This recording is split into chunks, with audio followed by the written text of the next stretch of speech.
Topik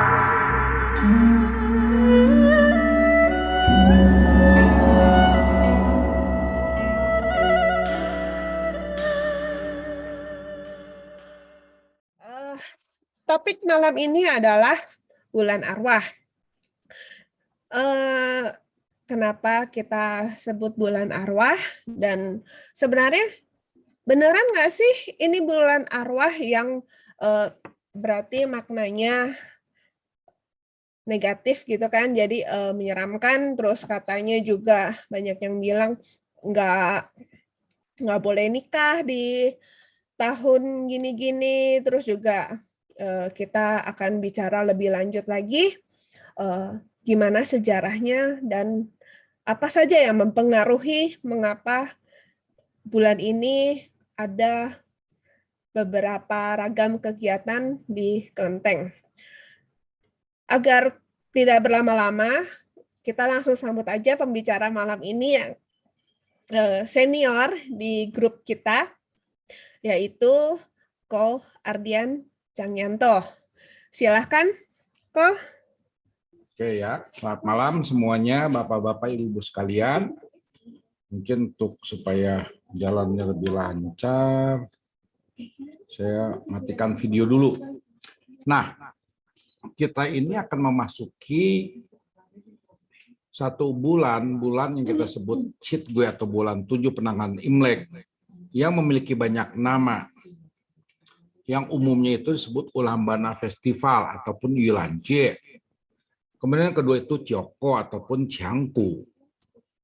3 Cungyenche. Keempat itu Kueice. Dan kelima itu Obon Festival. Obon Festival semua ilan juga dalam bahasa Jepang. Kenapa Jepang juga ada gitu dan di Korea ada? Karena mereka mendapat pengaruh, boleh dibilang budaya Tionghoa yang kuat dan pengaruh Buddhisme. Nah, saya lebih suka mengartikan bulan 7 ini adalah festival arwah. Atau juga dalam hal lain itu ada festival Hari Bumi. Kenapa festival Hari Bumi? Nanti akan diperjelas dalam slide selanjutnya. Oke. Ini ya.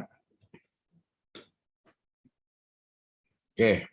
Nah, ada satu pemikiran yang bagus itu adalah dalam konteks di Taoisme itu ada disebut Fan Fu Kui Chen, Wo Kui Jie. Artinya adalah kembali ke dalam kesederhanaan, kembali kepada kesejatian, melewati festival arwah. Nah, ini Fan Fu Kui Chen ini bicara adalah suatu konsep, bicara kesederhanaan, bicara kembali pada satu yang hakiki, melewati festival arwah. Kenapa festival arwah itu memegang peranan penting dalam budaya Tionghoa? Termasuk juga agama-agama meliputinya. Karena biar bagaimanapun, ini adalah pandangan masyarakat purba zaman dahulu melihat yang kita sebut alam kematian. Alam kematian sering dituturkan dengan banyak cara. Setiap budaya, setiap tradisi memiliki pandangan tersendiri mengenai alam kematian. Nah, festival bulan 7 pun terkait dengan konsep ini. Tapi tidak serta-merta terjadi begitu saja. Harus melewati proses yang panjang, proses berabad-abad sehingga menjadi yang kita sebut festival arwah. Nah, dasarnya apa? Kalau kita lihat dalam kitab Lici itu ada namanya ritual Fuli. Ritual Fuli itu sering artinya adalah ritual pengembalian harkat. Yang dimaksud ritual Fuli itu mereka yang meninggal ataupun yang dianggap meninggal itu belum dianggap meninggal sebelum melakukan ritual Fuli. Ritual Fuli itu adalah naik ke atas genting, kemudian menghadap bintang utara, mengibarkan pakaiannya atau memanggil nama orang yang kita anggap meninggal. Jadi ritual Fuli itu salah satu konsep proses pengantaran kematian. Kemudian ada namanya Tauhuan ataupun pemanggilan arwah. Pemanggilan arwah ini kita bisa temukan dalam Cutsu yang mengisahkan Su Huai Wang eh, itu bertanya mengenai cara mengembalikan arwah anaknya yang menjadi sandera di kerajaan Qin, yang meninggal di wilayah Qin. Zaman dahulu di Tiongkok itu ada satu konsep, meninggal di tanah rantau itu tidak baik. Lebih bagus tinggal di tempat kelahiran.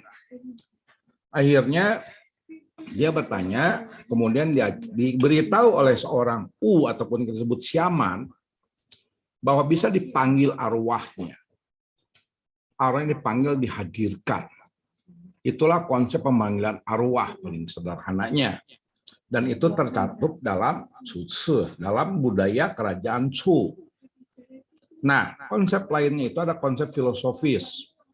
Bicara yin yang dan 5 unsur. Kemudian bicara konsep San Yuan. San Yuan itu kita sebut 3 nasir alam. Kemudian ada namanya San Quan atau kita sebut 3 penguasa alam. Dan terakhir itu ada Buddhisme. Jadi yang kita sebut sembahyang rebutan, Cyoko, Ulambana itu banyak komponen-komponen yang mendasari terjadinya ritual seperti ini. Tidak pernah berdiri sendiri. Jadi kita lihat gitu ya kan. Cao-Hun itu kita lihat itu yang fully itu adalah ritual pengembalian, bagaimana beranggapan bahwa dengan dipanggilnya semoga yang meninggalnya itu bisa bangun. Setelah selesai itu ternyata orang ini tidak bangun, berarti itu sudah lengkap. Kita tanggalkan saja sudah meninggal. Baru dari situ upacara duka cita dilaksanakan. Itu zaman dahulu. Kemudian Cao-Hun itu bicara adalah mereka yang mati di tanah rantau, jauh dari keluarga, dan menunjukkan sikap bakti dan welas asih. Jadi Cao-Hun itu ternyata selain tercatat dalam Cuci sendiri, itu ada dalam buku Defining the Chu Culture, itu tuh bicara membahas seperti ini juga. Jadi di Chu itu mereka banyak yang mati berperang atau mati di tanah rantau, itu dipanggil sebagai sikap bakti dan welas asih. Nah, ada satu periode yang kita sebut Cao-Hun Chang atau penguburan pemanggilan arwah. Jadi teori ritual yang dilakukan oleh masyarakat Chu itu kita bisa kaitkan dengan namanya Cao-Hun Chang. Artinya penguburan dengan memanggil arwah. Penguburan dengan memanggil arwah ini itu berkaitan dengan memperlakukan yang meninggal, mengantar mereka yang meninggal itu bagaimana. Sedangkan mereka itu tidak mungkin jenazahnya dibawa ke tempat mereka lahir. Sehingga itulah digunakan Cao-Hun Chang. Nah, kemudian ada namanya dinasti Han, dinasti Qin, Utara Selatan, itu berpengaruh sekali. Kenapa? Dinasti Han dan juga sebelumnya juga, dinasti sebelumnya juga, ada beberapa kali melakukan upacara disebut Cao-Hun Chang. Upacara ini dilakukan oleh para kaisar untuk memanggil para arwah tentaranya yang meninggal di medan perang. Jadi itu kewajiban sebagai seorang kaisar, untuk memanggil arwah anak buahnya untuk dikuburkan dalam tanda kutip secara layak. Dan karena jenazahnya tidak bisa ditemukan, maka mereka lakukan upacara panggilan arwah. Hal itu dilakukan karena sikap seorang kaisar yang harus memiliki perhatian kepada kepada semua anak buahnya. Sikap ini yang akan menjadi landasan upacara Citgue. Kenapa? Karena jika arwah-arwah itu yang mati mengenaskan di medan perang dan tidak dikuburkan dengan layak, sesuai dengan etika, sesuai dengan ritual, maka arwah itu akan menjadi arwah gentayangan. Dan seorang kaisar itu wajib menenteramkan anak buahnya semua. Nah, itu akhirnya sering kali terjadi.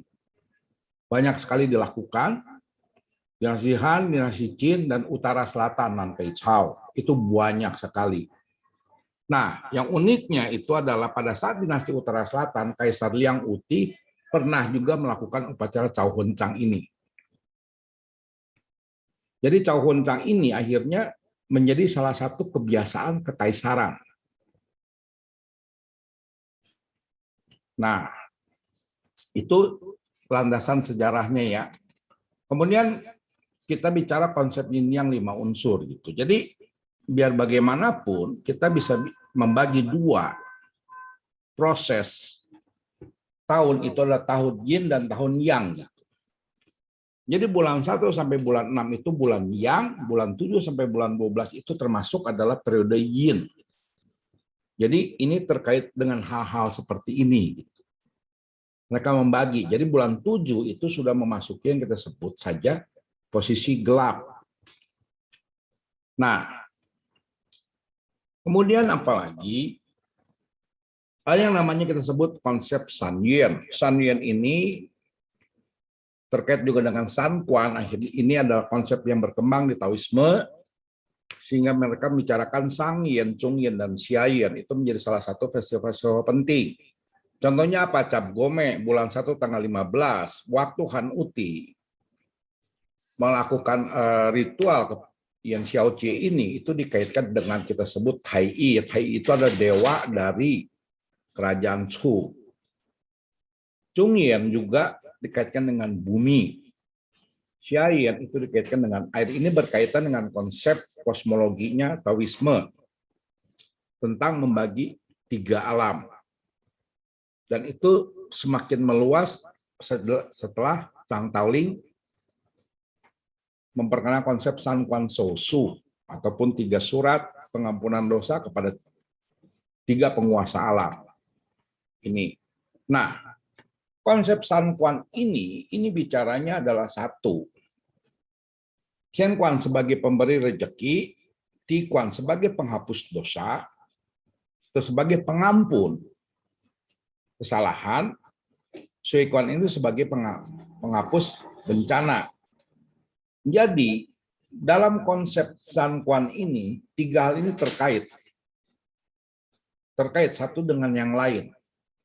Jadi gampangnya kalau Cap Gome itu adalah penguasa langit memberikan rezeki. Pada saat bulan 7 itu penguasa bumi mengampuni dosa. Kemudian 3 itu adalah penghapusan, penguasa air menghapus bencana. Jadi inilah yang melandasi akhirnya salah satu pemikiran kenapa harus bulan 7. Karena dikaitkan dengan San Quan itu tadi, penghapusan dosa. Itu ya. Jadi ini menurut dalam Taoisme-nya sendiri patroli gitu. Nah, itu akhirnya konsep San Quan ini ataupun kita sebut yang tadi 3 penguasa alam itu pada saat bulan 7 tanggal 15 penguasa bumi ini melakukan inspeksi, menerima laporan dari semua dewata, menolong makhluk gentayangan, dan dia juga memiliki kewenangan menghapusi kesalahan orang dengan beberapa syarat. Pada masa dinasti Ming, bulan 7 mulai Sung juga tapi tidak meluas. Sampai bulan dinasti Ming itu, bulan 7 itu sebenarnya ada yang kita sebut arak-arakan dewa kota. Jadi Chit Gui itu ada yang kita sebut, atau bulan 7 ada namanya Gotong Tua Pekong ataupun arak-arakan dewa. Dalam hal ini dewa kota berkeliling di kotanya untuk melakukan inspeksi. Inspeksi yang pertama itu adalah mendengar, jadi rakyat jelata bisa mengeluh atau melapor kepada dewa kota atas tindakan penguasanya ataupun wali kotanya yang tidak baik. Kemudian dia juga akan menghapus bencana, menolak bencana, karena bulan 7 juga banyak bencana, banyak wabah, banyak penyakit. 3 itu adalah di mana dia minta agar orang-orang itu mengakui kesalahan dan dosanya akan diampuni. Jadi bulan 7 ini tidak selalu terkait dengan arwah, tapi terkait juga dengan keseimbangan politik antara manusia hidup dalam hal ini dengan kita sebut saja makhluk adikodrati yang kita sebut dewa kota. Nah, kenapa disebut dewa kota? Karena dewa kota ini adalah penguasa alam kematian. Dalam hal alam kematian ini adalah beliau sebagai dewa kota itu yang melakukan sistem administrasi kependudukan dalam tanda kutip yang meninggal. Jadi dalam konsep kepercayaan orang Tionghoa, yang meninggal itu melapor kepada, boleh dikatakan, dewa bumi setempat, dan setelah itu melapor kepada dewa kota, baru setelah itu menghadapi yang kita sebut saja 10 raja neraka. Dan dewa kota itu memiliki pengawal ataupun anak buah kita sebut Hei Pai Wu Chang dan Niu Tho Ma Mian, atau yang muka hitam, muka putih, dan juga yang berkepala kuda dan berkepala kerbau. Itu adalah anak buahnya dewa kota. Jadi dalam hal ini menunjukkan beliau yang mengurusi semua yang mati. Dan para pejabat juga, para penguasa kota itu saat meninggal akan berurusan dengan dewa kota. Jadi disitulah asas membangun keseimbangan dalam kondisi masyarakat dengan cara seperti itu. Jadi masyarakat bisa melepaskan unek-uneknya, merasa diperlakukan tidak adil oleh penguasanya, silakan melapor pada dewa kota. Karena itu seringkali dewa kota itu sampai detik ini di beberapa daerah banyak sekali orang-orang yang bermasalah hukum atau diperlakukan tidak adil oleh hukum, oleh administrasi negara atau oleh penguasa mengadu kepada dewa kota. Ini ya. Nah, jadi konsep Sanquan ini sudah lama adanya dan berkembangnya di daerah Shu dan sekitarnya, kemudian meluas. Nah, jadi kita lihat Sang Yin ataupun yang disebut saja langit itu unsurnya yang atau positif, Shui Quan ataupun Xia Yin itu unsurnya air ataupun disebut yin negatif, tengahnya itu kita sebut Chung, tanah bersifat netral. Jadi yin dan yang sudah tercakup di dalam. Nah, di sini yang akhirnya diadopsi oleh Chang Taoling sebagai suatu bentuk sistem pertobatan. Itu pengaruh-pengaruh zaman lampau. Ya, kemudian suka tidak suka banyak orang juga yang harus mengakui bahwa Buddhisme lah memberikan pengaruh besar terhadap konsep kematian orang Tionghoa. Contohnya apa? Raja Yama ataupun Yen Luowang, sistem tumimba lahir, adanya surga, alam surga dan alam neraka.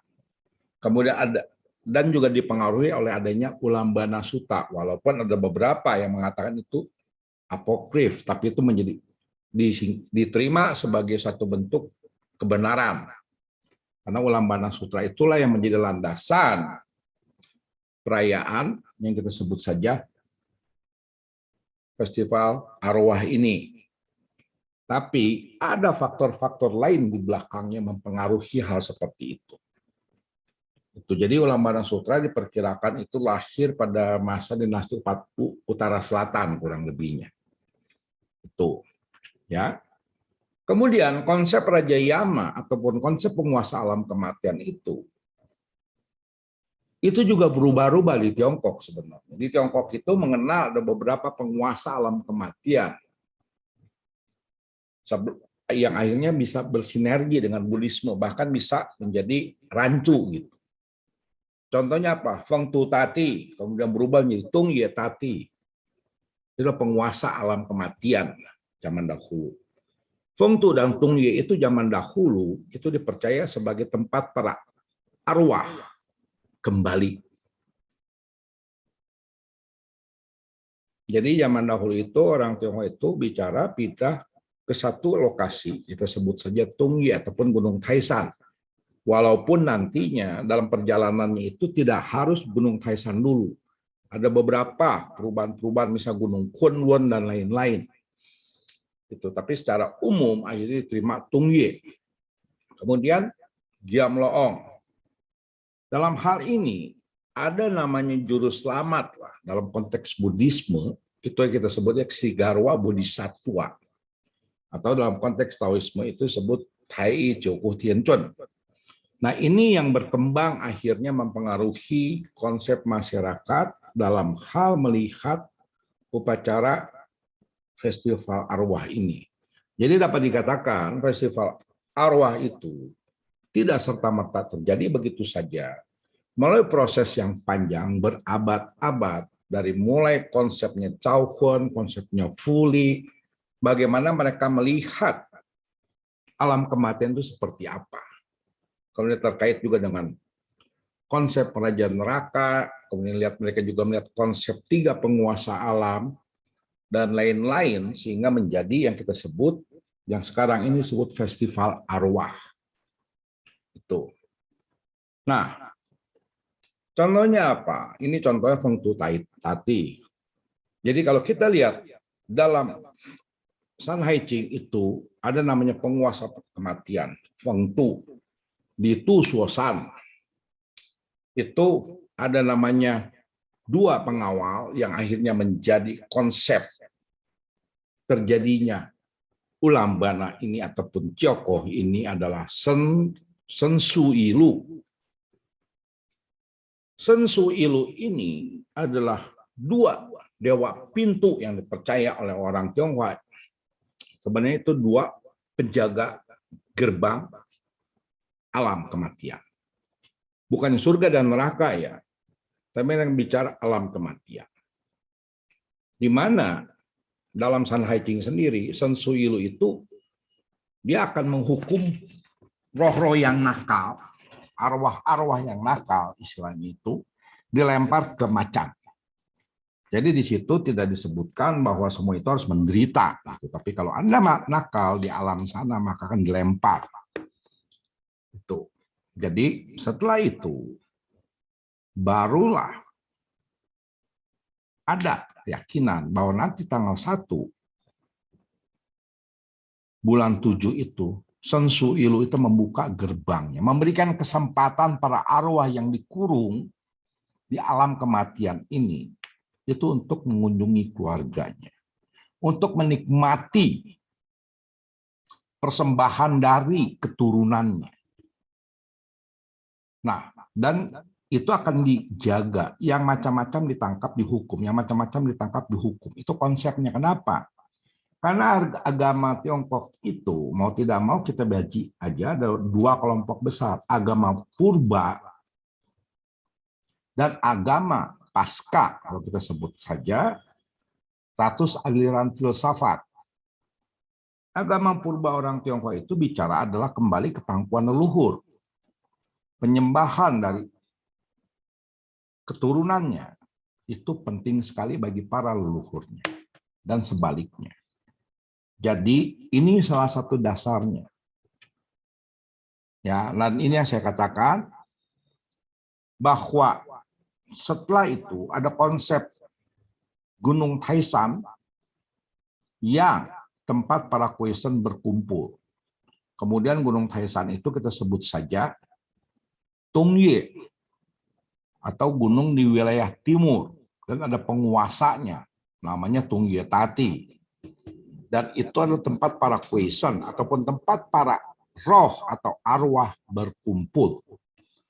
Jadi Kwesen pada pengertiannya ini adalah arwah rakyat jelata dan arwah kaum aristokrat. Disitulah berkumpul. Nah, kemudian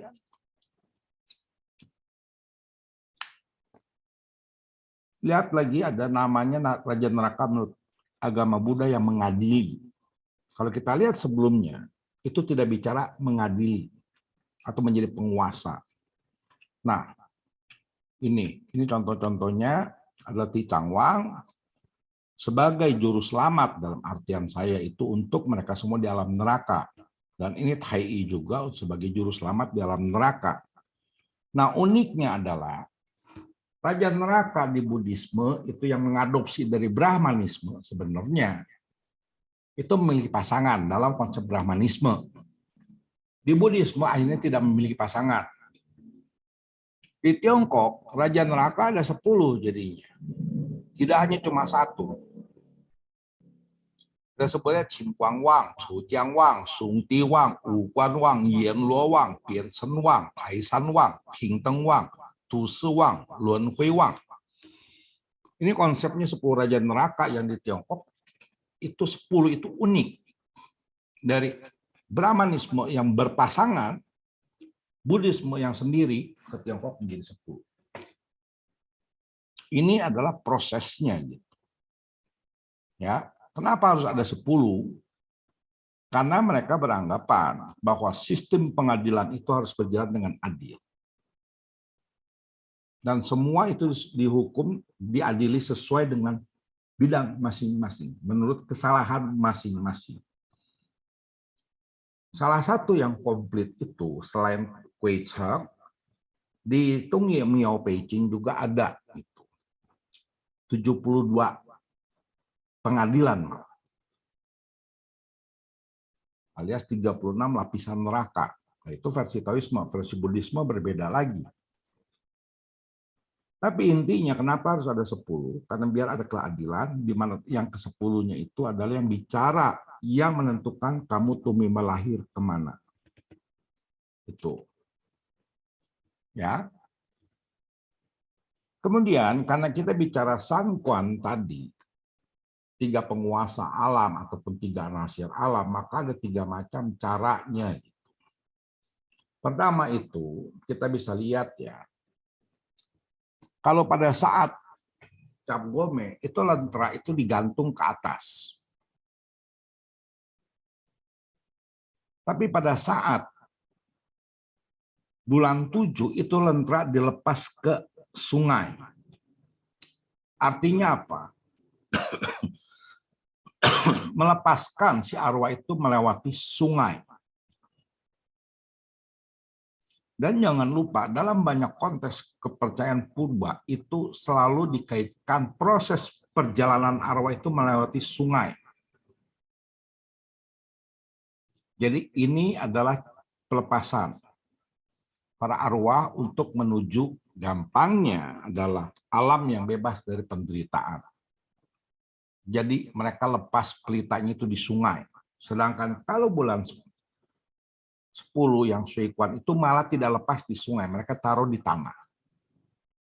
Jadi itu tidak akan lepas dari terkait dengan lentera. Ini contohnya pelepasan lentera. Ya, dan dalam hal ini bentuk ritual karena terkait dengan pelayaran, berlayar, makanya mereka suka membuat pada saat ritual bulan 7 itu perahu. Perahu itu sering disebut Boyeswan ataupun perahu Pratsnya. Artinya adalah para arwah itu, leluhur terutama di sini adalah arwah leluhur disembayangi, diupacarakan, ditaruh di perahunya ini, menyeberanglah melewati sungai. Tapi itu adalah simbolisnya dengan cara dibakar. Jadi perahu itu simbol proses perjalanan manusia melewati sungai menuju pencerahan ataupun menuju alam bebas dari penderitaan. Ini secara simbol. Itu. Ini yang contoh di Taoisme. Dan ini dalam banyak festival itu lentera itu digantung di kelenteng, itu yang sebagai lampu penanda bahwa ini di sini diadakan upacara pemanggilan arwah. Kalau yang ini adalah untuk para leluhur dan juga kadang-kadang juga untuk arwah gentayangan, Di sini ini adalah untuk memanggil kepada seluruh arwah-arwah yang gentayangan, yang tidak mendapatkan harkat, yang tidak mendapatkan penghormatan, yang mati mengenaskan, jauh dari keluarga, segala macam. Ini akan istilahnya diberitahu untuk berkumpul bahwa di sini ada upacara pemanggilan, ada upacara sembahyang para arwah gentayangan. Arwah gentayangan ini akan diperlakukan dengan baik istilahnya, diberikan khotbah, diberikan makanan, diberikan penghormatan agar merasa dihargai. Setelah itu barulah mereka dalam tanda kutip kita doakan supaya mereka semuanya itu bisa menyeberang. Tidak lagi mengganggu manusia, lepas dari penderitaan. Ini contoh-contohnya gitu. Ini adalah rakyat jelata melakukan upacara sembahyang rebutan. Ini cara Buddhisme, ini cara Buddhisme. Jadi rakyat jelata pun bisa melakukan ritual seperti ini. Ya, ini juga Buddhisme gitu. Ini Buddhisme semua yang kita bisa lihat, dan ini Taoisme. Ada. Jadi kita bisa bagi 3 kelompok lah. Secara institusional keagamaan, Taoisme maupun Buddhisme maupun secara institusional kepercayaan secara kepercayaan rakyat. Jadi ada 3 kelompok besar. Itu. Jadi kepercayaan rakyat pun bisa melakukan hal itu. Institusional juga bisa. Ya. Dan hal yang menariknya adalah dalam beberapa kasus penyeberangan arwah, terutama arwah gentayangan ataupun para leluhur, itu ada yang kita sebut saja satu surat penebusan dosa, satu lagi adalah obat untuk mengobati para leluhurnya yang sakit. Jadi dalam konteksnya mereka masih ada juga arwah yang tidak sempat melewati pengobatan langit. Yang maksud pengobatan langit ataupun pengobatan gitu. Di Buddhisme itu menggunakan yawang, di Taoisme menggunakan Sun Tzu-Mau atau yawang juga. Itu yang almarhum yang meninggal itu tuh kalau dia sakit, meninggalnya karena sakit atau kecelakaan, makanya dalam tanda kutip diobati dengan ritual. Semoga di alam sananya terlepas dari penderitaan. Jika terlepas dari penderitaan, maka mereka juga akan nyaman hidupnya. Tapi banyak sekali arwah-arwah yang tidak melewati proses itu, masih menderita di alam sana. Jadi waktu ritual itulah mereka semua diobati. Dan banyak yang belum mendapatkan pengampunan dosa pada saat sebelum meninggal, itu dibakarkan surat pengampunan dosa. Itu. Ya.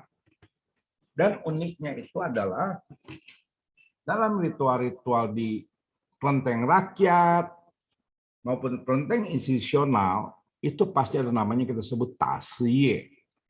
Tasiye itu adalah kita sebut saja sebagai raja setan ataupun raja para arwah. Itu ada manifestasi dari satu Kuan Yin Pusa, kedua itu menurut Buddhisme, kalau menurut Taoisme itu manifestasi dari Tai I. Nah, dia itu yang mengawasi, membuat tertib, membuat order keteraturan di saat ritual itu dilakukan.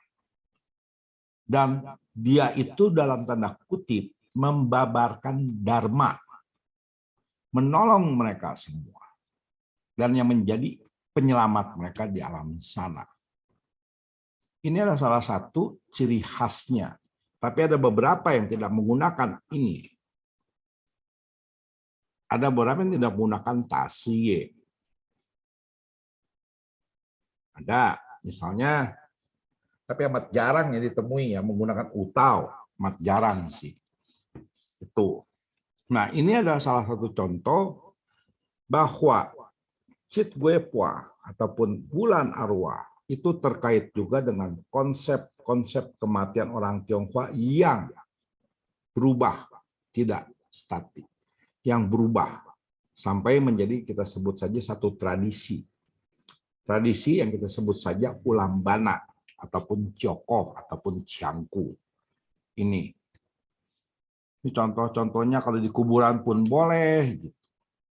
Jadi tergantung daerah, tergantung tradisi masyarakat. Ada yang bulan 7 itu sembahyang kepada leluhurnya di kuburan. Ada yang sembahyang leluhurnya di rumah. Ada yang sembahyang leluhurnya di rumah marga. Itu, ya. Tapi pada umumnya sembahyang kepada leluhur itu dibatasi sebelum tanggal maksimal tanggal 14 atau sebelum tanggal 15. Itu untuk para leluhur, dan untuk para arwah gentayangan itu setelah tanggal 15.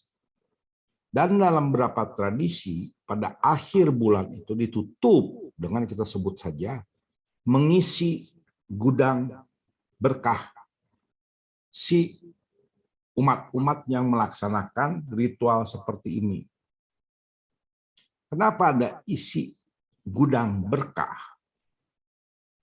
Itu biasanya ada ticangwang ataupun di Buddhisme Mahayana ada yang menggunakan ticangwang, di Taoisme dia menggunakan tai. Karena kita itu sudah melakukan karma baik. Karma baik yang dilakukan itu adalah dengan mendoakan para leluhur, satu. Kedua, mendoakan para arwah agar mereka semua tentram di alam sana. Sehingga di akhir bulan seringkali dilakukan upacara pengisian gudang berkah untuk para pelaku, karena atas jasa baikmu inilah semoga kamu mendapatkan berkah yang melimpah. Itu. Nah, satu hal lagi, banyak sekali orang melihat bahwa Cit Gue Pua itu adalah bulan yang menakutkan segala macam. Tapi sebenarnya itu kita bisa kategorikan sebagai Miao Hui ataupun festival kelenteng. Salah satu caranya apa? Memberikan pertunjukan kepada para arwah. Bisa dengan wayang potehi, bisa dengan wayang gantung atau kuelei, atau hisien. Bahkan bisa juga dengan tarian erotis. Taiwan berapa kali pada saat bulan 7 memberikan hiburan untuk para arwah itu adalah dengan tarian erotis. Ini salah satu contoh pada saat bulan 7 di Taiwan itu, di salah satu daerah di Kaohsiung itu melakukan ritual melakukan pertunjukan seperti untuk para arwah. Itu. Jadi mereka itu menghibur, memberikan hiburan, melakukan pesta, menikmati semuanya. Ini adalah kita sebut saja ada suatu bentuk tradisi untuk festival kelenteng yang meriah, yang menggerakkan juga roda perekonomian penduduk sekitar. Nah, ini yang kita sebut adalah altar untuk mereka semua para arwah yang kesepian. Arwah yang tidak mendapatkan harkat, arwah yang tidak mendapatkan penghormatan, arwah yang tidak disembayangi. Itu sebutnya adalah panggung untuk mereka semua yang kesepian. Makanya kenapa ada istilahnya cioko. Cioko itu dari kata ciang, merebut, ku. Kunya kesepian, tai. Jadi setelah disembayang ini semua untuk para arwah, akhirnya dibuatlah satu dalam bentuk game. Dalam arti ini, mereka semua itu bisa berebutan untuk merebut makanan itu. Makanya sebutnya cioko. Cioko itu sebenarnya bukan sembahyang rebutan. Karena para arwah ini pada saat diberikan persembahan ini, mereka tidak akan boleh berebutan. Yang berebutan itu adalah orang-orang yang setelah upacara ini. Itu. Jadi Joko itu lebih kepada aktivitas manusia setelah ritual kepada para arwah gentayangan. Ini yang untuk para leluhur. Dibuat papan nama, buat tablet, buat apapun gitu. Ya, ini. Nah, Dalam hal ini, bulan 7 itu tidak selalu bicara masalah arwah saja. Kenapa? Karena bicara ada beberapa poin. Poin pertama adalah hari pertobatan. Hari penebusan dosa, hari menanam karma baik, dan hari bakti. Kemudian yang keempat itu adalah penyesalan Olangsen terhadap ponakannya Chen Xiang. Ini adalah kisah dalam Paulienteng. Jadi Olangsen itu dalam kisah Paulienteng itu punya adik San Sengmu itu menikah dengan manusia biasa. Secara aturan kerajaan langit, Dewi tidak boleh menikah dengan manusia biasa. Makanya San Sengmu dihukum di Gunung Fasan. Nah, di situ Olangsen sebagai paman itu malah dia jahat sama ponakannya karena dianggap tidak layak. Karena dia itu adalah dalam artinya anak haram lah. Nah, disitulah pada bulan 7 tanggal 15 itu Olangsen menyesali perlakuannya kepada ponakannya Chen Xiang, karena Chen Xiang itu begitu berbaktinya kepada ibunya untuk menolong ibunya yang disiksa di Gunung Fasan. Itu dia mengorbankan segalanya. Bahkan saat mengadu ilmu, Olangsen itu bisa dikalahkan oleh Chen Xiang, tapi Chen Xiang tidak menghabisi Olangsen. Disitulah Olangsen menyadari bahwa perbuatannya itu salah. Jadi bulan 7 itu bukan selalu berkait dengan arwah gentayangan. Berkaitan dengan perilaku manusianya itu semua. Di mana hari bakti itu pada zaman dahulu dilakukan oleh para kaisar. Karena kaisar itu, bakti tertinggi itu bakti seorang kaisar. Bakti seorang kaisar itu adalah mengabdikan dirinya kepada rakyat. Jadi salah satu upacara yang dilakukan oleh para kaisar zaman dahulu itu melakukan upacara pemanggilan arwah untuk anak buahnya. Tuh, dan di situ semua orang yang mendoakan para arwah gentayangan itu mendapatkan karma baik karena mendoakan. Dan manusia maupun para arwah itu bisa mendapatkan pengampunan dosa dengan syarat melakukan pertobatan. Jadi bulan 7 tidak pernah selalu bicaranya dengan shit gue dan semua urusan dengan setan. Itu. Ini. Dan kebiasaannya apa sih? Kebiasaan yang umumnya itu adalah tidak membunuh binatang, membakar uang berwarna dari kertas untuk leluhur, dan ada yang membakar pakaian untuk setan kesepian ataupun arwah kesepian. Itu. Kemudian juga ada satu tradisi yang baik itu di Anhui, itu yang kita sebut Xiaofan, yaitu nasi untuk pengemis cilik. Jadi mereka semua membagikan nasi untuk para kaum duafa. Kemudian melepas lentera. Dan ada satu aktivitas yang saya sebut game, itu adalah cioko. Itu. Ya. Tapi ada beberapa juga yang kita sebut tabu-tabunya gitu. Ya. Nah, ini yang dilakukan di daerah selatan. Pas sembahyang ciokonya itu majukan 1 hari. Sembahyang rebutannya, sembahyang untuk para arwah. Dan ada pertunjukan wayang ataupun hiburan. Dan ini tradisi-tradisi yang umum. Sedangkan tabu yang bertebaran itu kadang-kadang menakutkan manusia sih. Tabu-tabunya gitu. Bahwa bulan 7 tidak boleh ini, tidak boleh itu, segala macam. Bahkan ada yang bilang tidak boleh menikah. Itu lebih ke arah secara global ya. Kenapa? Karena bulan 7 tanggal 7 Imlek aja ada yang namanya Hari Cinta Kasih.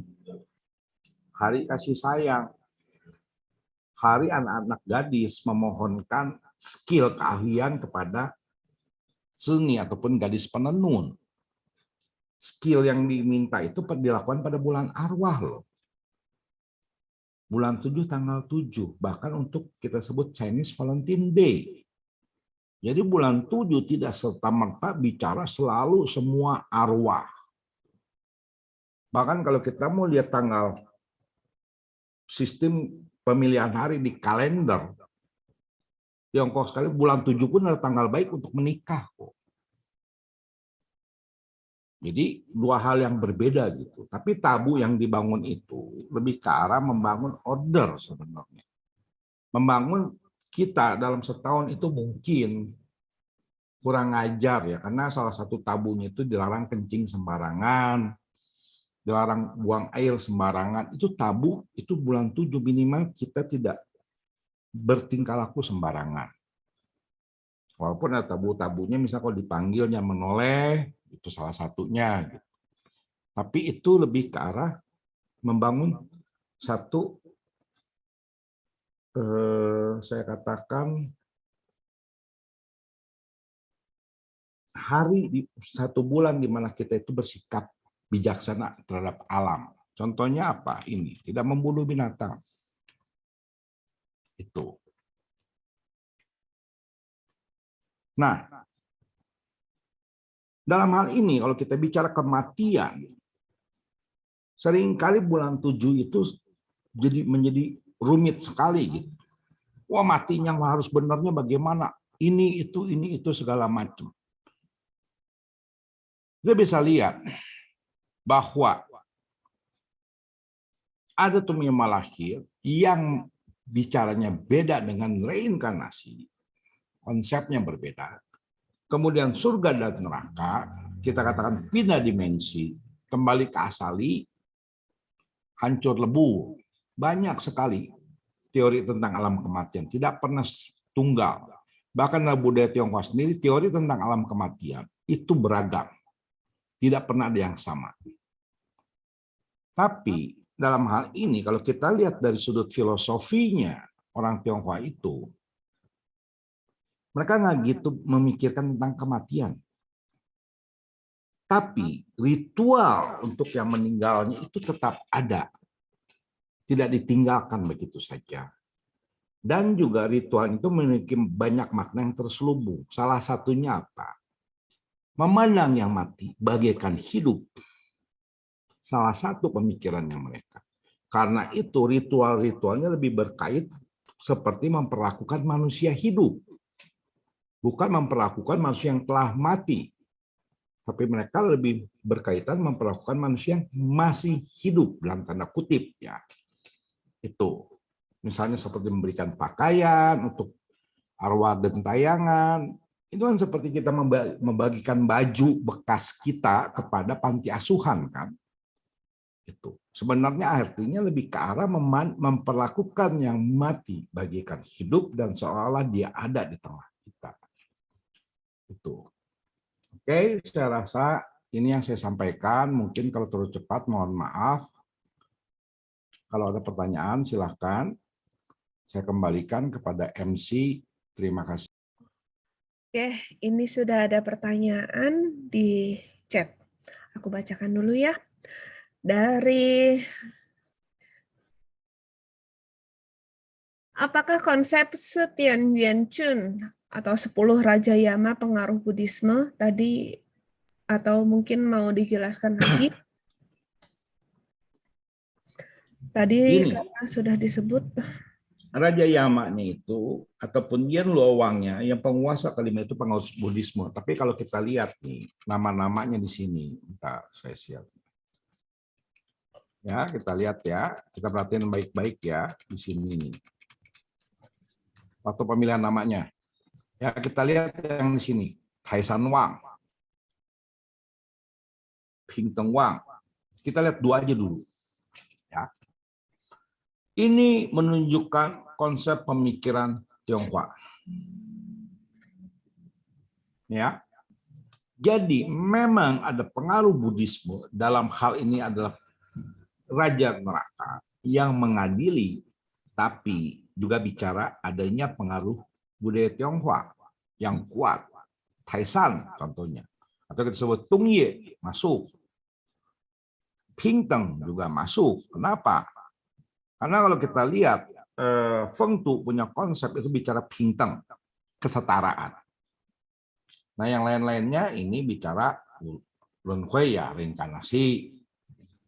Ya, ukuannya itu Ufang Tijun. Ya, itu bicaranya adalah konsep-konsep pengaruh dari Buddhisme ada, tapi tidak luput juga dari pengaruh konsep budaya Tionghoa. Itu, terima kasih. Oke, apakah sudah cukup jawabannya? Liu Lause? Liu Lause, halo. Kita beralih ke pertanyaan berikutnya dari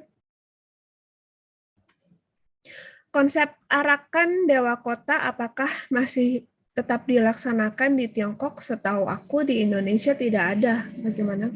Ya, di Tiongkok juga udah sulit ditemui ya. Karena di sana itu karena hanya kota-kota besar lah yang punya dewa kota seperti Shanghai, Beijing, Guangzhou itu ada. Tapi di sana nggak boleh sembarangan arak-arakan, dewa itu tidak boleh karena ada undang-undangnya lah. Ya, terima kasih. Mungkin juga mengganggu ketertiban umum ya kalau di kota. Karena jadi macet. Jadi di kitab-kitab klasik, hal pantang atau hal tabu apa yang tidak akan dilakukan selama bulan 7 ini? Mitos tidak melakukan hajat pernikahan pada bulan 7 ini apakah betul?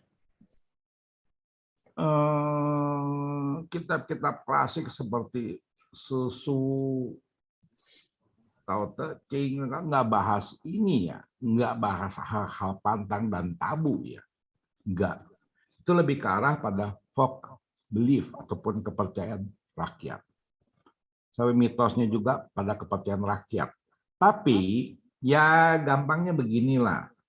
Kalau udah menjadi satu pandangan umum bulan 7 tidak baik, ya Anda lakuin itu pasti jamin sepi lah gitu. Jadi nggak akan meriah gitu. Lebih baik ya jangan.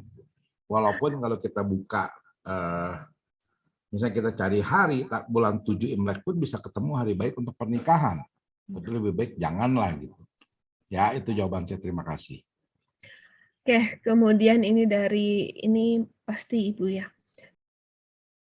Pertanyaannya, yang disebut arwah gentayangan itu tepatnya arwah yang bagaimana?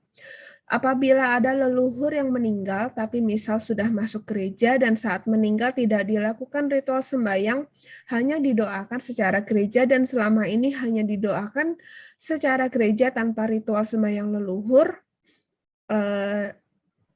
atau tidak pernah sembahyang di makam dan tidak punya altar sembahyang leluhur, apakah bisa disebut gentayangan? Ya, kalau secara sistem belief orang Tionghoa ya gentayangan. Kita bicara sistem belief ya, sistem kepercayaan. Walaupun ada yang bilang ini bukannya agama, tapi ini suatu bentuk kepercayaan. Ya tetap dianggap gentayangan. Apa yang disebut gentayangan itu salah satunya tidak didoakan oleh keturunannya. Salah satu pengertian gentayangan itu tidak pernah didoakan oleh keturunannya. Dan keturunan tidak pernah mau memberikan persembahan, tanda kutip gitu, lebih jelas. Terima kasih. Oke, apakah ada lagi yang mau bertanya atau mungkin nanya langsung gitu? Oke, kalau nggak ada, aku mau nanya dikit nih. Boleh nggak? Di awal-awal kan tadi kayak disebut berhubungan dengan yin yang musing. Aku pernah kemarin baca kalau angka 7 itu termasuk api ya. Api itu kan hidup konsepnya. Nah itu kenapa ya jadinya aku bilang terus dibilang bulan arwah kok rada-rada nggak nyambung dengan konsep yin yang musingnya itu. Itu Anda harus bedain. Itu kan ini kan 12 bulan. Waktu Anda bicara itu luosu itu kan 9. Ya, 9. 9 kan? Betul nggak?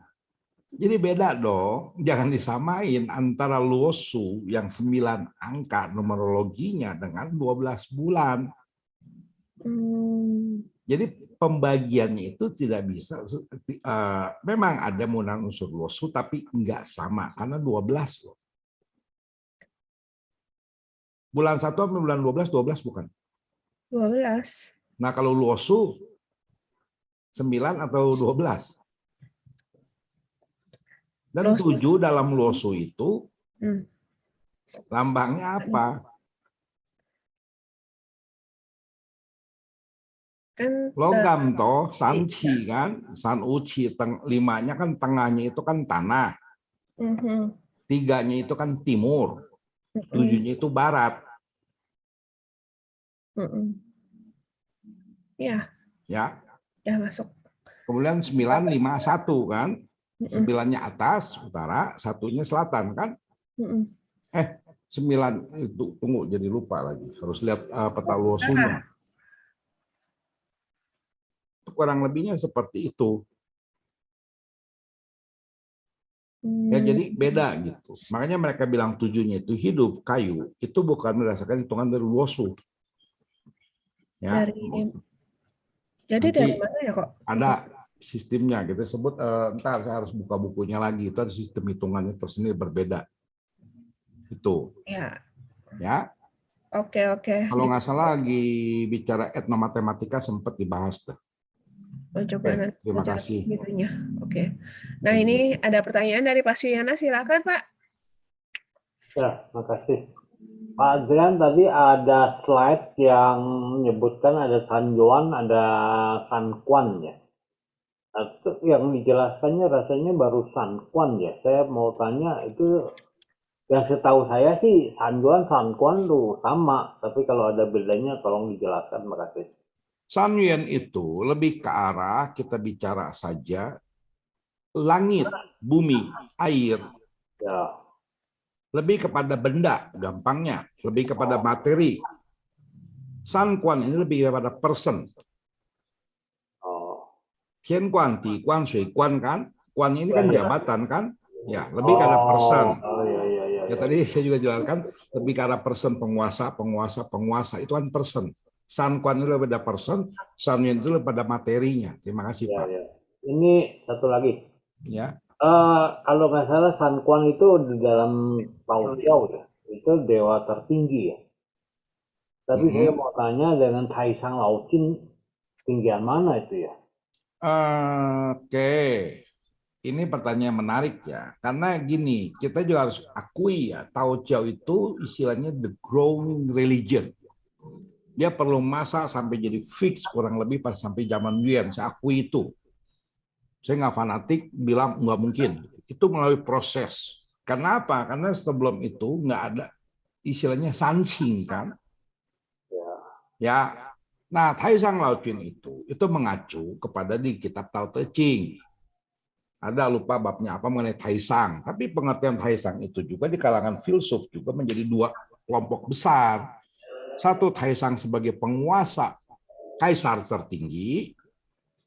Satunya lagi ada sebagai satu kita sebut saja entitas ataupun manifestasi dari makhluk adikodrati. Ya, yang merupakan transformasi dari Tao itu sendiri. Misalnya Tao Te Huasen, nah kalau bahasa mana saya yakin Pak Suyana tahu apa yang saya maksud Tao Te Huasen. Manifestasi dari Tao itu sendiri, Huasen ini kan manifestasi kan? Ya. Manifestasi dari Tao itu sendiri. Jadi istilahnya imanen dan transenden kalau kita mau pakai bahasa teologi. Ya. Jadi Taisang Laoqin itu sebagai bentuk kita sebut transendennya. Yang imanen itu Tao itu sendiri. Itu 2 gitu. Nah, dalam hal ini, Taisang Laoqin sebagai sesuatu yang disebut transenden itu punya 3 pengurus, gitu, 3 penguasa, gitu. Yang masing-masing menguasai masing-masing alam, alam langit, alam bumi, dan alam air. Ya, itu penguasa. Jadi bukannya tertinggi waktu itu. Yang tertinggi tetap Taisang itu sendiri, tapi karena dia begitu tertinggi dan tidak ada pernyataan dari Taisang itu sendiri untuk minta disembah. Karena itu substitusi penyembahannya diberikan pada San Quan. San Kuan Tati atau San Kuan Sangti sebenarnya, karena dia itu lebih tinggi daripada Tati ataupun raja besar ya. Sang itu kan agung, lebih tinggi daripada Ta kan dalam pengertian ini. Itu kurang lebihnya, Pak. Nah, terus dalam perjalanannya lagi ada Ling Pao Pai yang mengusung Ling Pao Tianchuan, kemudian ada yang nanti mengusung Yuan Shi Tianchuan, akhirnya semuanya berbuat kesepakatan bahwa kita yang tertinggal Sanxi. Jadi itu adalah bentuk kesepakatan dari Cheng Yi berikut subsektenya, kesepakatan dari Tianchuan berikut subsektenya. Tapi di agama Tao rakyat ataupun dalam kepercayaan Tao rakyat yang tertinggi kadang-kadang Taisang Laojian. Terima kasih. Terima kasih Pak Dian.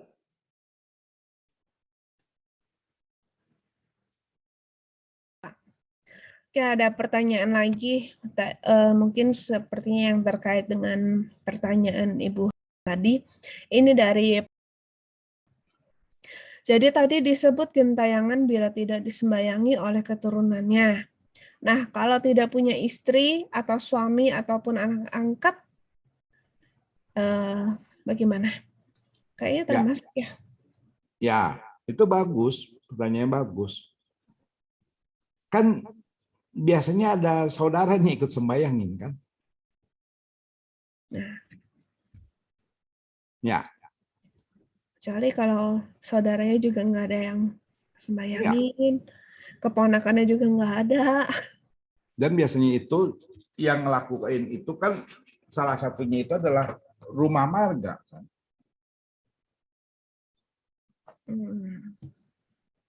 Rumah marga. Rumah marga bisa melakukan itu. Dan keluarga juga bisa melakukan itu dan mengundang seluruhnya. Karena itu salah satu caranya itu mereka itu biasanya waktu ngundang ada beberapa cara lah istilahnya sembayangin leluhurnya ya. Mereka itu cuma taruh letakkan foto papa mamanya itu satu. Kedua itu tidak taruh foto. Ketiga itu dengan membuat secari kertas. Secari kertas itu biasanya ada tulisan nama orang tuanya saja sepasang. Tapi ada juga yang istilahnya dia berikan kepada seluruh luhur marganya. Jadi misalnya marga X gitu ya kan. Altar untuk seluruh leluhur marga X. Itu ada. Jadi semua itu termasuk disembayangi. Nah, dengan cara begitu akhirnya kan berarti kan mendoakan semua yang ada. Kemudian ada juga yang menyediakannya itu kan mangkoknya 12 atau 6 kan. Misalnya mangkok nasinya lah 12 atau 6 gitu. Nggak pernah istilahnya cuma 2 buat papa mama. Itu waktu untuk yang lain-lain. Itu, terima kasih. Oke. Berarti penyediaan mangkok 6-12 itu sebagai representasi mengundang seluruh leluhur baik dari kakek ataupun nenek ya Pak. Jumlahnya lebih dari 2 kan ya? Iya. Oh, memang. oke. Memang. Itu udah tanpa perlu diberitahu pun sebenarnya menunjukkan jamak banyak. Oh, oke. Nah, setidak-tidaknya di dalam sesaji balik lagi kan kata Bapak kan yang penting kan sederhana aja nasi, lalu ada teh, lalu ada makanan yang lauk-lauk pauk secara umum kan ya Pak? Atau harus merepresentasi San Kuan, tiga lauk pauk gitu Pak? Gini, ini kan ada 2 ya, yang cara memberikan persembahan gitu, gampangnya ya. Ya. Misalnya Anda sembahyang kepada Engkong Ma ya, maaf kalau masih hidup ya. Di kuburan gitu. Ya. Nah, nggak perlu Anda sediain yang namanya samseng. Ya. Engkong Anda misalnya sukanya apa? Bir, ya taruh bir gitu. Oke. Itu untuk yang dekat ya, yang kita tahu ya di kuburan itu paling sederhana. Tapi kalau untuk the whole istilahnya untuk seluruh leluhur, nah itu ada istilahnya saya itu metode. Oke. Ya. Pertama itu adalah teh dan arak. Teh arak. Teh dan arak itu sebagai representasi atau perlambang dari yin dan yang. Itu satu. Iya. Kedua, teh dan arak itu adalah suguhan yang berharga ataupun penghormatan yang baik kepada tamu atau kenia. Misalnya ada teman ataupun ada orang misalnya kakek Anda datang berkunjung gitu. Ya kan nggak mungkin Kong minum air putih ya enggak. Anda pasti Kong mau minum apa? Teh, kopi, Coca-Cola kan? Iya, iya. Betul nggak? Nah, Betul, Pak. zaman sekarang ini kan yang ditawarin kan nggak ada yang nawarin arak kan? Iya. Kecuali Cungkup lah gampangnya ya, ataupun negara-negara yang subtropis lah. Tapi minimal kan teh. Jadi dengan memberikan teh dan arak, Anda memberikan penghormatan yang tertinggi. Kan untuk keseluruhan leluhur Anda ya. Iya, ya Pak. Kemudian samseng itu ini yang unik gitu. Samseng ini jadi perdebatan sih sebenarnya. Itu ke benda untuk penghormatan pada leluhur atau penghormatan untuk 3 penguasaan nasir alam atau apa? Kalau kita mau perhatikan baik-baik, samseng itu zaman dahulu itu adalah makanan yang diberikan kepada tamu. Tamu yang dihargai. Itu, ya. Kenapa? Karena zaman dahulu rakyat jelata itu waktu memberikan sembahyang kepada leluhur itu hanya 2 jenis binatang, kambing dan babi. Sembahyang leluhur loh, kita sebut itu namanya saulau. Sedangkan yang sebut namanya tailau itu ditambah kerbau. Nah, samseng waktu itu dalam konteksnya ini di wilayah budaya Lu itu adalah makanan yang diberikan kepada tamu. Kemudian waktu Taoisme berkembang, mereka juga ada samseng. Sebelum disepakati istilahnya melambangkan representasi 3 penguasa alam, salah satu yang sempat yang keluar itu daging rusa. Jadi samseng ini waktu Anda berikan, selain maknanya kepada 3 penguasa alam ini, satu ya, kepada 3 penguasa alam, itu kedua adalah makanan yang enak kepada leluhur Anda. Tapi ada cara masak samsengnya juga. Pada saat untuk konsep 3 penguasa ini. Untuk 3 penguasa ya, dalam artian representasi dari 3 alam itu 3 macam cara masak. Mentah kepada istilahnya. Gampangnya penguasa-penguasa bawah, setengah matang untuk para leluhur, matang itu para dewa. Dewata langit, karena ada kita sebut Tiansen, Tiqi, dan Kui. Ada 3 macam jenis kelompok dewa. Gitu. Dalam budaya Tionghoa. Cuma secara umum saya anjurkannya itu. Dan jumlahnya apa? Ya balik lagi tergantung. Anda itu untuk di kuburan atau untuk secara leluhur. Nah, Anda yang mau tanya yang mana? Untuk leluhur kah atau untuk orang tua Anda sendiri? Untuk leluhur misalnya gitu, Pak. Leluhur itu minimal 4 macam buah, 4 macam buah, 6 macam sayur, 10 macam manisan. Ataupun disebut aja sayur kering lah. 6 macam sayurnya pun sayur matang atau Anda bisa ganti dengan sayuran kering. Karena 4 itu melambangkan Anda membalas 4 jasa besar.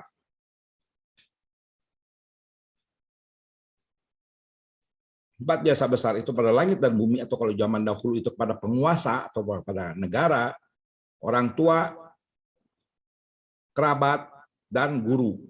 Anda membalas 4 jasa besar. 6 macam itu Anda bicara 6 hubungan sosial masyarakat. Atasan bawahan, suami istri, orang tua anak, kerabat, senior junior, teman. Itu 6 hubungan. Itu ya Pak ya, kurang lebihnya gitu. Kalau untuk orang tua sih saya sarankan ya boleh aja Anda ikuti itu dengan teh, arak, samseng, 4 macam buah, 6 macam sayur, sisanya nemu tambah apa terserah, itu aja. Yang paling penting berguna gitu untuk kita gitu, yang kita bisa makan juga gitu. Jadi jangan dihambur-hamburkan gitu. Terima kasih. Pak Suyana tanya lagi, boleh Pak, silakan. Ya, makasih. Pak Dian, kalau kita bilang ilan pencie, itu kan dari Buddha ya, yang biasanya dilakukan oleh komunitas yang keturunan Tionghoa. Nah, saya mau tanya kalau misalnya agama Buddha yang non Tionghoa, apakah ada ilan pencie seperti ini? Terima kasih. Setahu saya sekarang ini ya kita bicaranya Han Xuan Fo Jiao ya. Ya, Buddhisme Mahayana Tiongkok, istilah saya dalam bahasa Indonesia ya, Buddhisme Mahayana ditambah kata Tiongkok. Ya, jadi Han Xuan Fo Jiao. Ya akhirnya sekarang ini mungkin karena perkembangan zaman, toleransi, komunikasi, akhirnya ada yang non Han Xuan Fo Jiao pun menjalankan, terutama di Indonesia, misalnya Nan Xuan Fo Jiao itu menjalankan gitu. Ya, tapi sebutan Ulambana itu kan hanya kenal di Indonesia, Ilanci itu juga, tapi di Cungko, di Taiwan banyak juga Cungyan Putu loh. tahu. Betul nggak? Cungyan Putu Ya. atau Putu Fahui, dia nggak ada kata-kata Ilan ataupun Cungyan karena Putu Fahui gitu. Itu Pak. Jadi tidak universal ya Pak ya? Ya masalahnya kan kita sembahyang kepada arwah itu memang nggak akan universal karena itu berkait dengan kultur, dengan budaya. Kalau kita mau lihat di Yunani sekalipun 2.500 tahun yang lalu ada sembahyang untuk para arwah kok. Halloween aja kan salah satu dari turunan perubahan dari sembahyang arwah di wilayah-wilayah kekuasaan Roma, Pak. Iya. Itu, terima kasih. Oke, makasih Pak Jan. Kalau keturunan sudah pindah agama, ini pertanyaan dari kalau keturunan sudah pindah agama dan tidak langsungkan penyembahan leluhur, apa dampak bagi leluhur? Ya permasalahannya pindah agama tidak langsung penyembah leluhur, dampak bagi leluhur. Ya ini jawaban yang mau jawaban yang rasional apa yang suprarasional?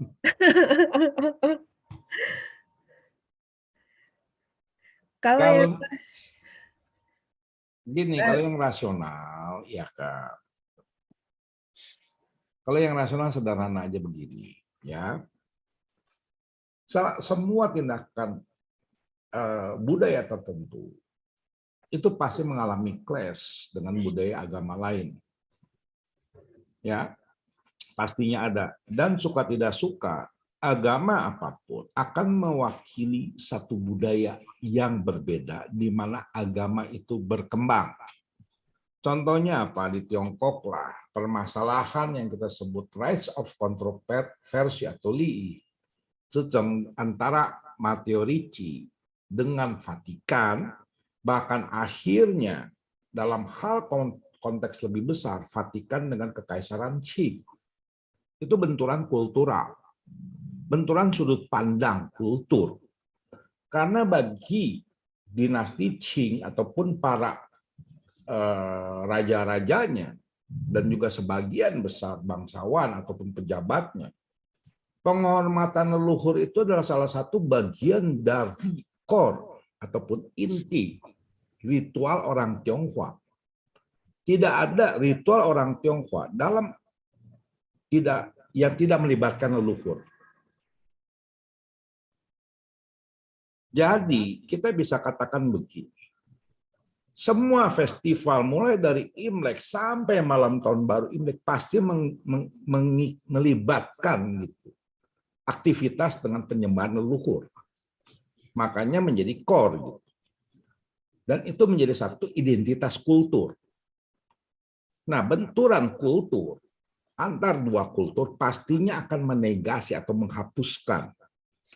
Sehingga pada saat terjadi clash antara Matteo Ricci dengan Vatikan, Matteo Ricci mengalami ekskomunikasi, seingat saya. waktu Vatikan mengalami clash dengan dinasti Qing. Maaf ya kalau saya membawa sejarah agama Katolik dengan sejarah dinasti Qing ya. Itu melahirkan clash sampai adanya pelarangan, pembatasan aktivitas agama Katolik karena dianggap tidak respect pada budaya orang Tionghoa. Sampai 1939 Vatikan membuatkan satu petikan keputusan mengizinkan orang Tionghoa boleh sembahyang kepada leluhur. 1939, kurang lebih 400 tahun setelah kejadian itu.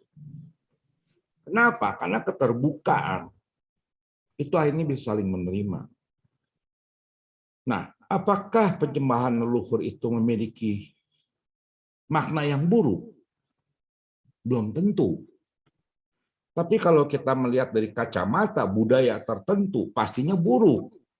Tapi kalau kita lihat dari kacamata budayanya orang Tionghoa dan tafsirnya, istilahnya, itu tentunya baik. Nah, baik dan buruk ini kan sulit dipastikan yang benar yang mana. Nggak ada yang tahu, walau alam istilah saya.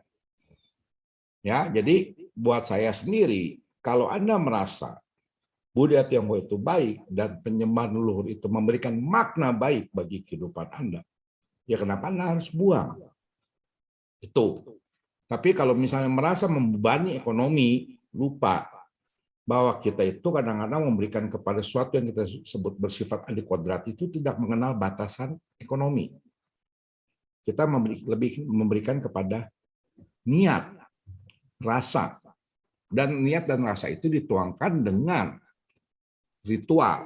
Bahkan ritual untuk sembahyang leluhur pun ada ritual paling sederhana. Kita sebut samseng kecil. Nah, permasalahannya adalah kadang-kadang para pelaku ritual itu merasa menggunakan standar ekonominya waktu menilai kemampuan ekonomi orang lain. Itu permasalahannya.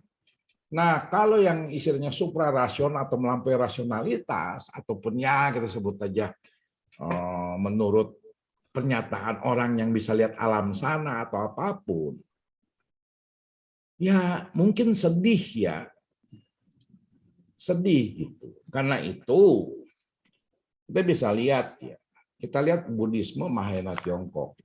Dia asalnya adalah budaya yang berbeda di Tiongkok. Suka tidak suka, Buddhisme itu budaya yang berbeda di Tiongkok. Sampai dia mengalami, boleh kita katakan, sinifikasi.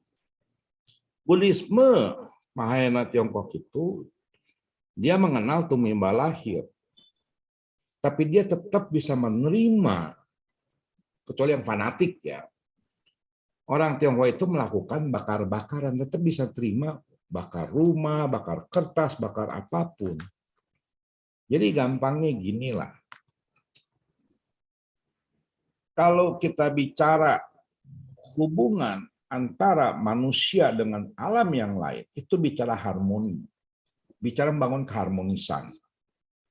Nah, keharmonisan itu dibangun antara manusia sebagai alam positif dengan arwah yang kita sebutnya alam negatif. Keseimbangan itu harus dibangun. Dengan cara apa? Kalau menurut orang Tionghoa, dengan cara melakukan ritual kepada mereka. Itu membangun keharmonisan. Nah, jika keharmonisan itu terbangun, dampaknya pastinya dampak positif. Ya, itu aja jawaban saya. Terima kasih. Mungkin nggak gitu jelas ya. Cuman yang jelas ya mungkin banyak kasus leluhurnya datang katanya nggak tahu benar apa nggak dalam keadaan compang-camping, kurang makan atau apapun dan minta tolong. Itu kalau kita ngomong dongeng. Terima kasih. Atau mungkin kayak di kartun Koko ya, kalau misalnya nggak didoakan, dalam arti kan juga jadinya nggak diingat, kemudian terus lenyap begitu saja begitu. Ya, itu Koko itu kan tradisinya di Amerika Latin ya. Ya, Meksiko itu. Dituangkan dalam bentuk film kartun oleh Walt Disney itu menggambarkan bagus gitu bagaimana konsep alam kematian. Nah, ini kita bisa kaitkan juga dengan konsep keabadiannya menurut versinya kita sebutnya Dru ya, Druisme ya. Konsep keabadiannya kan dia kaitin dengan Sang Pusyo kan 3 hal yang tidak lapuk. Benar. Jadi penyembahan leluhur, pembangunan kelenteng, pembangunan papan arwah, pembangunan rumah leluhur, daftar marga segala macam itu terkait dengan pengabadiannya mereka. Selama masih dikenang, mereka itu abadi. Itu aja, terima kasih. Oke. Kemudian ada pertanyaan dari Pak Ardianto. 4 jasa besar apa saja? Terus terkait dengan itu, Pak Alfonso memberi respon, Kohakian tadi 4 jasa besar kepada orang tua, guru, saudara, negara, atau pejabat. Benar begitukah? Ya, cuma kan saya artikannya itu yang pertama itu langit dan bumi gitu. Kalau zaman dahulu itu tuh langit dan bumi itu sering diartikan sebagai negara ataupun raja. Itu. Cuma menurut saya kalau kita tafsir ulang gitu, idealnya zaman sekarang itu kita zamannya go green lah, zamannya kosmosentris langit dan bumi lah. Oke, jadi sekaligus menjawab pertanyaan Pak Ardianto atau masih kurang ada yang mau ditanyakan lebih lanjut? Kalau tidak, kita beralih ke Pak Kong yang tadi sempat unjuk tangan. Ya, selamat malam ya. Malam. Saya mau bertanya, ini kan ceritanya Yan Lowong itu kan awal ada pembukaan pintu neraka, terus adanya penutupan pintu neraka, kenapa masih ada gentayangan lagi ya? Maksudnya Ceritanya kan gentayangan kan udah pembukaan pintu neraka kan tanggal 7 bulan 1 kalau nggak salah kan. ya, Nah, pada akhir penutupan kan pintu neraka udah ditutup, ini ceritanya. Nah, kenapa masih ada arwah gentayangan? Oh, Kan mungkin dilepas. maksudnya habis setelah ditutup itu kok masih ada yang gentayangan, apakah begitu? Ya, gampang aja. Ada yang kabur. Bukan kabur, itu kan ya susah ya, itu kan masalahnya kan belief ya, itu satu. Kedua itu ya satu negara aja ada polisi, ada penjara, ada kamera CCTV, kok tetap ada orang jahat ya? Itu gitu. Jadi itu aja sih menurut saya sih itu satu sistem belief, karena kan mereka percaya itu bahwa mereka itu di alam sana, di alam kita sebut ya alam neraka atau alam antara, di mana mereka semua itu diperkenankan untuk menikmati persembahan dari keturunannya. Saya kan bukannya berarti nggak bisa menikmati kan. Nah, sembayangnya aja cengbeng kan pintu neraka nggak dibuka, tuh tetap leluhur datang kan. Gitu. Ini bicara penyembahan leluhur dulu lah. Tapi kalau untuk arwah gentayangan ya gimana ya gitu. Ya itu mah saya nggak bisa jawab dulu orang tanya begitu. Ada tanya aja orang yang bisa master, yang bisa pakar jalan-jalan ke surga dan neraka lah.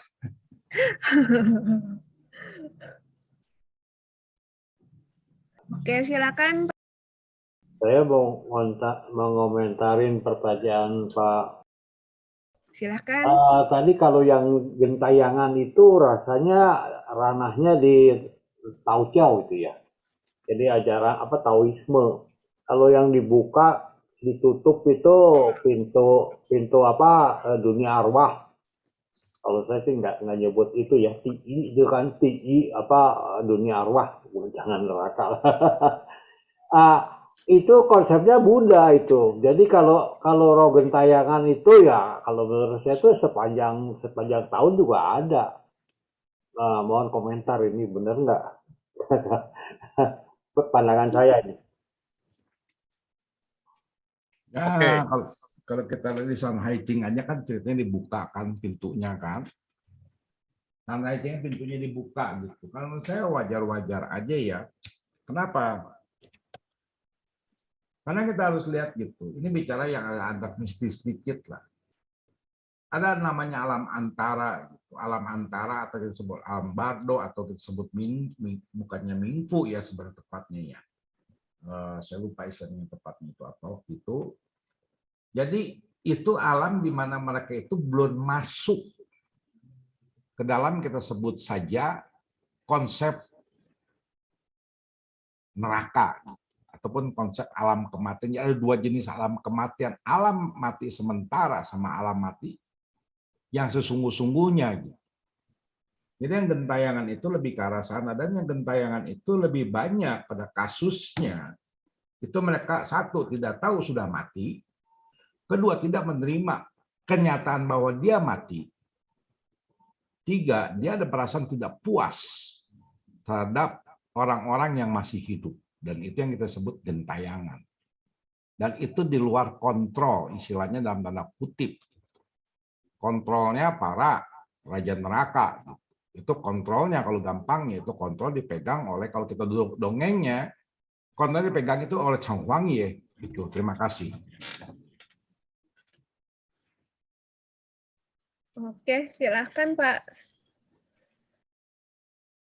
Ini malam Pak Guardian. Jadi pertanyaan mungkin agak sedikit ke sistem belief, tetapi dalam rangka melestarikan kebudayaan leluhur, pada saat kan tadi udah diomongin soal sesajian secara umum. Nah, biasanya itu kan kita pasti sembayangnya kan ke depan, memanggil dulu nih Pak Ardian. Nah, pertanyaannya kan kalau di kuburan Bong itu kan ada tutisen, sedangkan tadi Pak Ardian juga sempat ngomong soal kepercayaan masyarakat itu kan kepada Cheng Huangye. Nah, pada saat kita mau sembahyang leluhur di bulan 7 ini, buat leluhur nih, kita itu sebetulnya reportnya ke Cheng Huangye atau ke tutisen kalau kita sembahyang di Bong itu Pak Ardian. Itu aja Pak Ardian, makasih. Cheng Huangye dalam hal ini, dia itu adalah boleh dibilang wali kota. Ya, wali kotanya itu perlu ada namanya pendataan administrasi penduduk. Nah, semua yang mati dalam hal ini kita katakan saja orang yang bermigrasi misalnya ke kota Jakarta, dia harus melapor kepada kantor catatan sipil. Kalau enggak dia akan diubur-ubur oleh Satpol PP.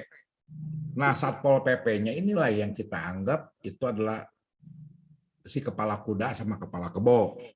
Kita lihat dulu konteksnya di sini dulu ya, bahwa Dewa Kota itu dia hanya mengurusi administrasi kependudukan, gampangnya para arwah yang baru meninggal melapor pada dia untuk diproses ke, dalam hal ini ke 10 raja neraka lah gampangnya, atau 10 raja alam baka lah idealnya ya. 10 raja alam baka lah, karena itu belum neraka juga lah, nggak semuanya neraka, siksaan lah artinya di situ gitu.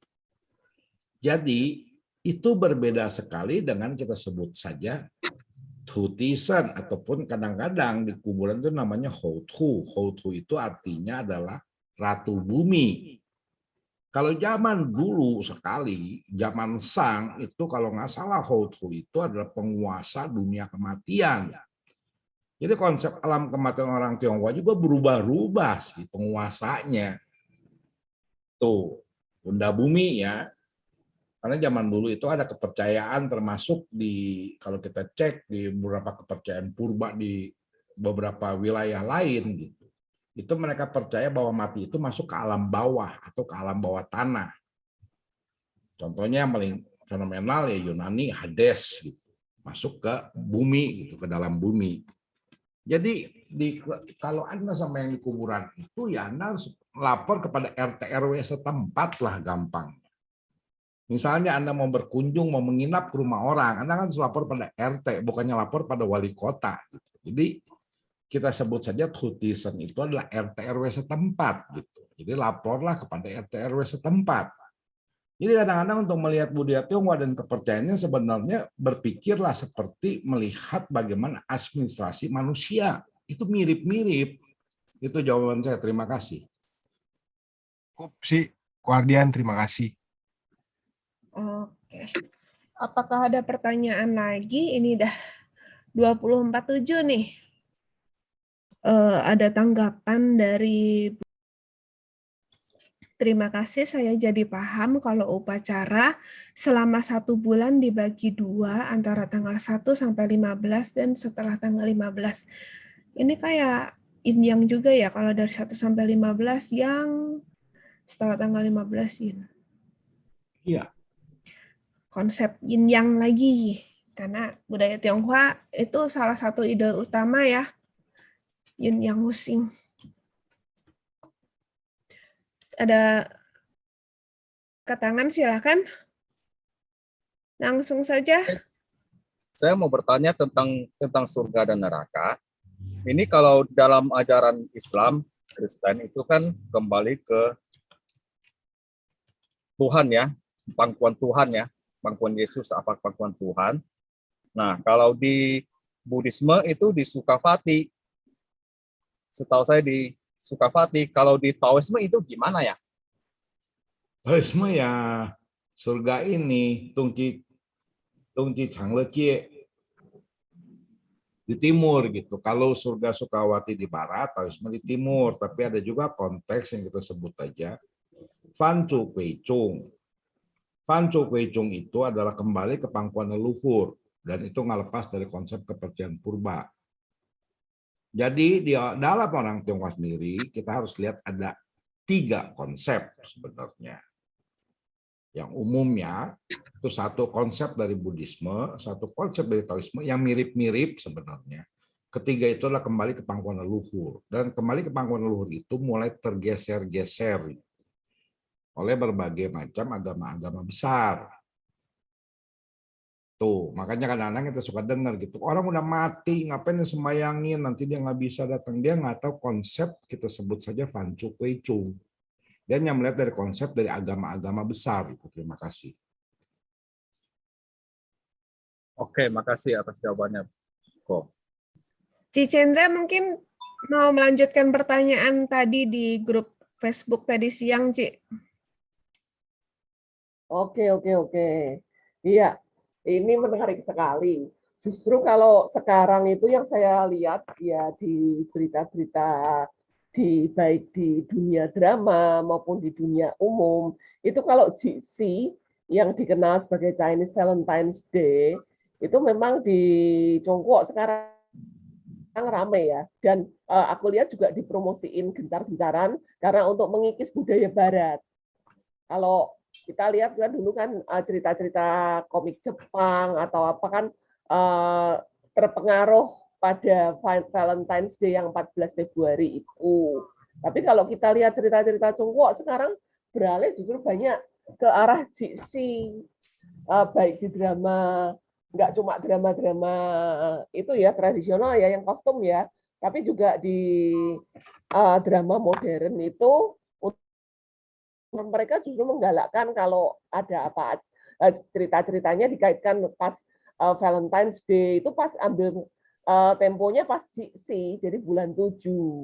Dan barusan tadi pagi saya lihat berita itu ada nikah massal pas GC diadakan pernikahan massal dengan Hanfu dinasti Tang. Nah itu menarik sekali. Padahal kalau di Indonesia itu kan dikenalnya kan bulan hantu, nggak cuma di Indonesia mungkin ya, Asia Tenggara lah, Hungry Ghost Festival. Dipikirnya kebetulan di Jawa Pasuro. Memang kalau di Jawa memang jarang sekali orang Jawa yang masih memegang kejawen, percaya pada kejawen, maupun Chinese, karena kita tinggal di Jawa, terutama Jawa Tengah, itu yang menyelenggarakan pesta pernikahan di bulan Suro. Gitu. Nah, bagaimana ini pandangan Guardian? Kan jelas sekali nih, kalau dulu kan kita nggak bisa lihat internet, sekarang kan lihat nih, ada berita pernikahan massal pakai Hanfu alat Hang. Nah, itu kan menarik sekali ya, ternyata boleh gitu loh. Ya, silahkan. Ya, tadi kan saya bilang bulan 7 itu nggak menakutkan amat karena ada cheesy kan. Gitu. Ya. Jadi ada Chinese Valentine Day. Dan kalau kita buka istilahnya lihat hari gitu, pilih hari, kan ada teknik pilih hari lah. Kan bulan 7 juga ada hari baik untuk nikah. Kalau memang misalnya bulan 7 itu hari pantang untuk menikah, ya pastinya dalam kita sebut aja teknik, kita sebutnya di Tungsul ataupun di Minli, itu pasti blank kan, hari baik untuk menikah kan. Tapi toh tetap keluar kan hari baik untuk menikahnya tetap ada. Jadi lihat aja 2 permasalahan ini dulu gitu. Kita itu terlalu banyak istilahnya ditakut-takuti oleh tabu. Ya. ya, oleh tabu gitu. Tabunya dengan arwah gentayangan, bukan arwah leluhur loh. Karena arwah gentayangan itu dianggap bisa mencelakai. Makanya contoh paling sederhana di Taiwan, kalau habis cheat gue ini tutupan, itu pasti ada tiao chung hui. Jadi istilahnya tuh jadi ada namanya ritual tarian chung hui itu tuh untuk menangkap si setan-setan gentayangan yang belum balik ke alamnya gitu. Karena konteksnya itu gitu. Tapi dalam beberapa hal, kalau kita sembahyang leluhur nih, pastinya kan ngumpul, ngobrol, ya, sembahyang leluhur ya. Terus kadang-kadang kan di kelenteng juga kan ada opera, ya, pertunjukan untuk para arwah lah, untuk para leluhur lah. Dan biasanya itu sebelum tanggal 15. Nah, kalau di Taiwan lebih parah lagi. Sempat ada striptisnya untuk para leluhur. Jadi itu kan kayak semacam permainan gitu. Cuma memang ada tabu-tabu tertentu yang dipercaya. Misalnya kalau malam keluar malam lewat jembatan ya klakson supaya nggak bikin kaget si setan, si arwah yang lagi nyebrang atau nongkrong. Lah kalau saya sendiri kalau lewat jembatan saya pasti klakson kok. Mucit gue ngaci gue pasti saya klakson gitu. Terus kan ada pantangan, dilarang kencing sembarangan, nanti kesambat, lagi cheat gue lah banyak juga orang nge-cheat gue aja kesambet kan. Benar-benar. Ya, Betul. jadi konteksnya ini kita tuh kalau saya artikan kenapa harus ada tabu gitu. Kita harus lihat pengertian maksudnya tabu itu apa gitu. Atau kita sebut kiwei lah dalam bahasa Mandarinnya gitu. Tabu itu kan salah satu bentuk pantangan yang terjadi di masyarakat. Ya, ketakutan akan hal-hal tertentu itu kan pemikiran secara zaman dulunya. Tapi kalau zaman sekarang arti tabu itu nggak sederhana itu gitu. Ya, jadi lebih ke arah suatu hal yang bersifatnya kita sebut sensitif terhadap segala sesuatu yang bersifat sakral. Gitu. Karena bulan 7 ini termasuk bulan sakral. Karena itu banyak tabu-tabu untuk menjaga kondisi masyarakat. Agar mereka itu bisa order, bisa menghargai. Dalam hal ini gampangnya menghargai alam lain dulu. Gitu. Itu gitu. Cuma tabunya itu kalau kita lihat nih di dunia internet lebih banyak kan pantangan bulan 7 kan. Benar. Ya, tapi nggak pernah ngelihat bagaimana bahwa itu penilaian moral. Ya, bahwa tabu itu dibangun sebagai penilaian moral, sebagai norma-norma budaya. Itu ya, jadi istilahnya agar masyarakatnya itu bisa order dalam hari ini bisa menghargai bulan 7 yang sakral. Karena bulan 7 kan kita menghargai nggak cuma leluhur kita, mereka yang tersingkirkan pun kita hargai kan. Ya caranya itu gitu. Jadi kalau saya sih lebih ke arah sana gitu daripada bicarain tabu gitu. Iya. Itu terima kasih. Ini sudah hampir jam 9.